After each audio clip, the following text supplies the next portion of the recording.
As a brand new ranger, I wanted to tell people all about the park. And I realized the first day I was there in the visitor center, they had to tell me about the park.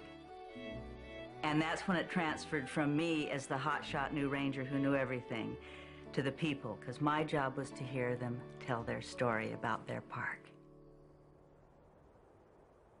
I think the thing that unites the stories that you hear over and over in the park, and they're all the same, but they're all different, and it's that they discovered something in that park. It doesn't matter what it was. Maybe it was that they could go longer without water, or that they were stronger than they thought. They got frightened and they'd never been frightened, or that they found a flower that they are absolutely sure nobody else has ever seen. And so almost always they're tales of discovery. One of the Park Service's main statutes they drum into you is to conserve the natural and cultural beauty for future generations. So keeping things from changing, the stabilizing of old walls and so forth, and the keeping the land. I would see this in people who, they would come and the grandfathers would tell stories. And where I'd usually see it was at the evening programs. The ranger would do his thing, and then some old lady or some old guy would say, I used to come up here with Mama in the 30s. And they would have their 40-year-old daughter with them. And there'd be a little kid running around chasing mosquitoes or doing whatever.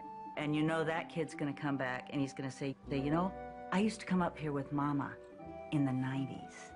And back then, and I think that it is a place that your story goes there and it's different, but the place itself is the same. So you can tie right back into Grandma and Mama and your grandson and his grandson, because it's a through line for you.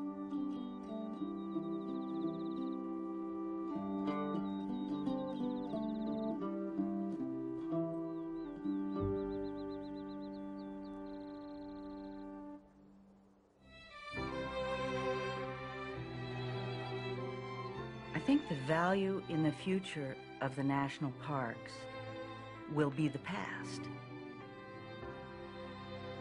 Right now is the future of yesterday, and you can travel back in time in the parks. And if we cut those off, if we trash them, if we get rid of them, if we don't support them, when we get to looking back, it will be gone.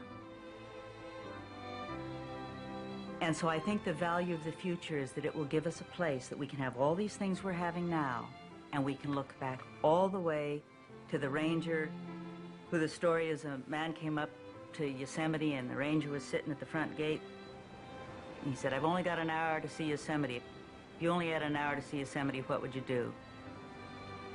And the ranger said, well, I'd go right over there and I'd sit on that rock and I'd cry.